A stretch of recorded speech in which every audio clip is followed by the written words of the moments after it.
अस्सलाम वालेकुम। आज के लेक्चर नंबर 14 मतलब कि 14 के साथ में शाहिद हुसैन। एंड अभी आप चाहें आपकी अटेंडेंस लगाएं, ठीक है जी। एंड जिसके अटेंडेंस पिछले वाले लेक्चर्स में रमे नहीं के वो कंप्लीट करें।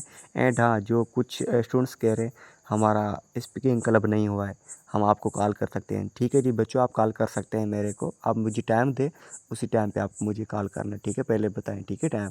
एंड उसके बाद आप कॉल कर सकते हैं, आपकी खुद की स्पीकिंग आप मुझे चेक करवा सकते हैं, ठीक है जी। एंड अब हम चलते हैं आगे लेक्चर की तरफ। अब देखें, आज का हमारा स्पीकिंग है हैव टू और हैज़ टू। सेंटेंस में आते हैं तो आवाज़ क्या आता है, सेंटेंस का सेंस कौन सा चेंज हो जाता है।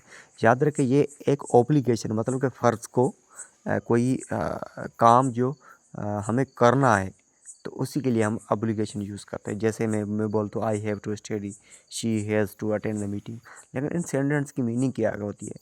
कोई काम आपको करना पड़ता है, क्या बोला, पड़ता है, तो उसी सेंटेंस को हम हैव टू और हैज़ टू लगाते हैं। जैसे बोले, जब हम किसी काम को काम करना ज़रूरी बताते हैं तो हम हैव टू हैज़ टू लगाते हैं, ठीक है जी। जैसे देखें, अब आपको समझ में तब आएगी जब मैं आपको आगे समझाऊंगा। तो देखें, मुझे पढ़ना पड़ता है, ठीक है, क्या बोला, मुझे पढ़ना पड़ता है।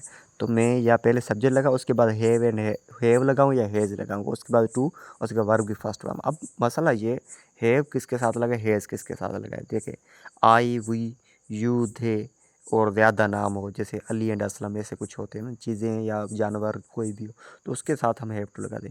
ही, शी, इट और एक नाम हो जैसे अली, तो उसके साथ हैज़ टू लगाते हैं, ठीक है जी। अब देखें, I have to finish my home work, मुझे काम पूरा या मुकम्मल करना पड़ता है, होमवर्क का मुकम्मल करना पड़ता है, ठीक है, या ख़त्म करना पड़ता है। तो आई के साथ क्या लगाऊँ, have to. Finish my home work, he has to go to work, मुझे काम पर जाना पड़ता है, ठीक है।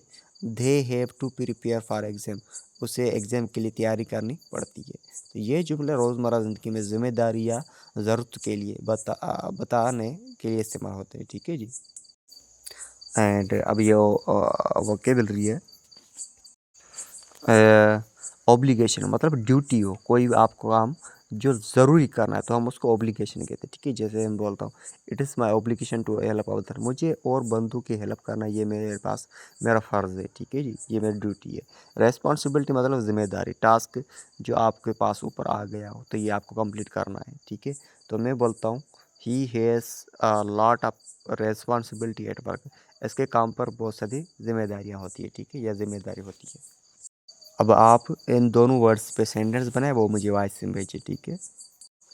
एंड ये मैं सेंटेंस दे रहा हूँ आपको, इससे मुझे आप अपनी लैंग्वेज में ट्रांसलेट करके रिटर्न में भेजिए या स्पीकिंग में ओरली वॉइस में भेजे तो बेहतर रहेगा, जो आपको मर्जी, ठीक है जी। I have to study, she has to attend the meeting, they have to prepare for the exam. इन तीनों के मुझे ट्रांसलेट भेजिए, ठीक है जी। अब ये क्वेश्चन है हैव टू और हैज़ टू के ऊपर, तो ये इससे मुझे आप आंसर दे, लाजमी नहीं है सारे के सारे हैज़ टू है, लेकिन ये ऑब्लिगेशन को ज़ाहिर करने के लिए मैंने क्वेश्चन है।